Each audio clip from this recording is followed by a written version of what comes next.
Welcome to this week's video. This week's video, if you don't follow exactly what I'm about to tell you, your Renault sat-nav will not work after April.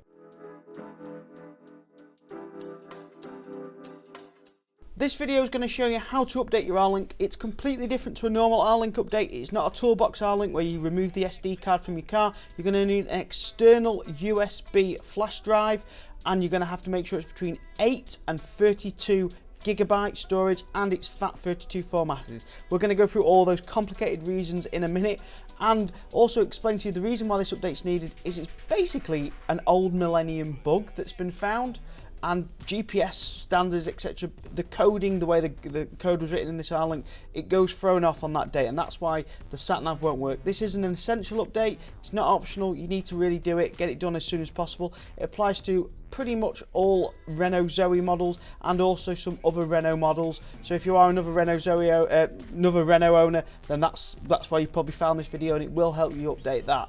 But my video is going to be going specifically over the R-Link for the Renault Zoe. If you are a Renault Zoe owner, I make videos every single week about electric cars, not just Renault Zoes, every electric car. Come and check out my videos, subscribe to the channel down below. Don't forget, by the way, if you click the bell icon, you'll be notified every time I upload a new video, which at the moment is every single Saturday. So first things first, you're going to need basically a flash device with storage, which meets those requirements that I just said. I'm going to try and cheat and use basically a small memory card that I've got and then put it into an adapter and see if that works. If you're seeing this video, it worked, otherwise I wouldn't have published it and I would have bought a proper memory card for doing this update. So hopefully this has worked. The next thing you need to do is you need to head over to the Renault's website and actually check that your car does need the update. 95% of the cars do, but there will be some that don't.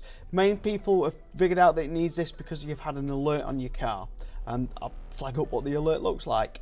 But first thing you do, head over to the Renault website. When you get there, there's a little red box at the very top of the website. Click that, and then you'll see the next bit where it says which R-Link you've got. Basically fill in the next page where it says put your VIN number in. Once you put your VIN number in, it'll then say yay or nay. So for my sort of Renault Zoe, I need the update. Clearly says there, need the update.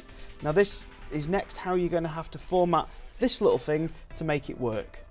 Now the PDF very clearly does tell you what size disc you need and how to check its FAT32.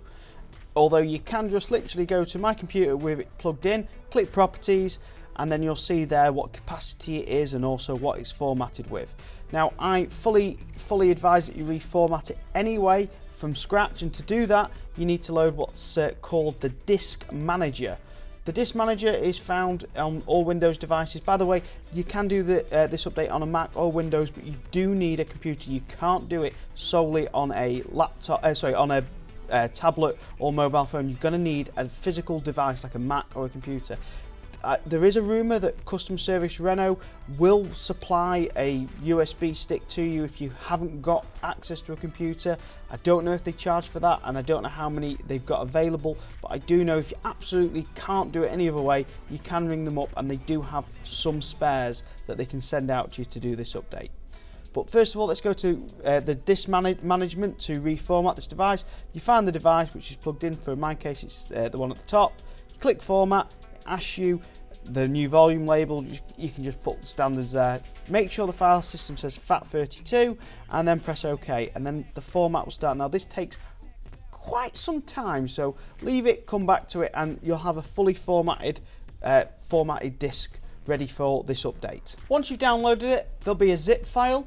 All you have to do is unzip that file. Now if you haven't got an unzip folder, there's one built into Windows and there's other programs available on the internet. The one I use is called WinRAR. Just unzip the folder, and then when you've unzipped the folder, you'll be left with a file that's called tomtom.000.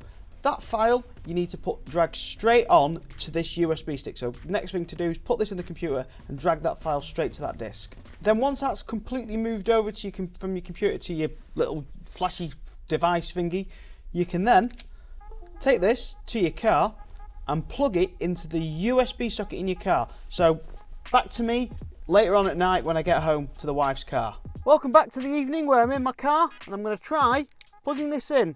So the USB socket is just down below your air conditioning unit. And if we plug that in, the light's lit up, so this little mini SD card reader seems to be working. USB connected, and then it says on my dash very clearly here, software update, yes or no, and I'm going to press yes. And now we just we wait for the software update to complete by the looks of it. So this should take not long.